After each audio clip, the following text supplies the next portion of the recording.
A personal encounter with God shared with you. There's a story our pastor once shared that has always stayed with me. When he and his wife first got married, she prayed a simple but heartfelt prayer.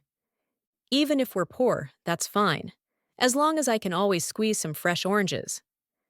And for years, despite financial struggles, God always provided them with oranges. Every single time, without fail.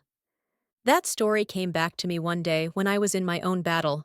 We were using a wood-burning stove at the time, and I'd been desperately trying to find firewood. I searched everywhere, but it was too expensive, too far, or just plain impossible. Month after month, nothing worked. And one day, completely fed up, I sat in front of the stove and said, "Lord, I'm done. These are firewood logs, not gold bars. I'm not searching anymore. If you can provide oranges for them, you can provide wood for me. I leave it to you." That was it. No more searching, just surrender. And then, God moved. The very next day, my cousin showed up, a trailer full of firewood. No idea I needed it. Then, a few days later, his brother pulled up with another load. They hadn't even spoken to each other. And what made it even more amazing, one of them wasn't exactly known for generosity, so that was a miracle all on its own. Soon after, I was rushing to work and saw hardwood frames left on the curb. I laughed and said, "Lord, you're funny. I need to get to work, but you're still throwing wood my way." That very day at my job, workers nearby were cutting down a tree. I asked what they were doing with the wood. They said, "We've made arrangements, but hey, we can throw some blocks in your yard if you want." Yes, please. A tree was later felled right next to our house. It sat there untouched for months. I tied a rope around it and dragged it into the garden. Then my cousin came with more news. "We've got permission to cut down 9 trees along the road." Our weekends turned into wood harvesting missions. Soon, our garden overflowed with logs. But here's the thing.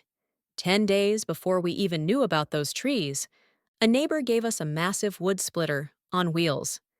We didn't know how to use it, didn't even think it was safe. But once the wood arrived, that same neighbor came over and showed us exactly how to use it. That splitter? It sliced through the thickest logs like butter. It was exactly what we needed at the exact moment we needed it.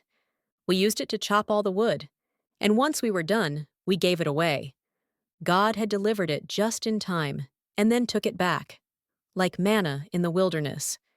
We lived on that wood for 4 years, and just when it began to run out, a man approached my husband at work. "Would you like to buy some firewood?" Ever since, he occasionally shows up with a boot full of firewood, already chopped, neatly packed. We give him a small amount, and the wood keeps coming. A few weeks ago, our last logs were burning out. I looked at the empty basket and smiled. "Lord, I know you'll provide." That same day, the man showed up again. "I've got another load for you." What started as a cry of frustration turned into a testimony of abundance. Not just one miracle, but a chain of provisions, each perfectly timed, straight from the hand of God. He didn't just give us firewood. He gave us faith. He reminded us that He sees, He hears, and He answers. If He can provide oranges, if He can provide wood, He can provide for you too. Trust Him, surrender, and watch what God will do. Thank you, Lord, for every log, every lesson, and your unfailing love. This is an actual photo from Jojo's very own garden, where the miracle of God's provision unfolded. To help us share this message, please like and subscribe. If the story touched you, feel free to leave a comment.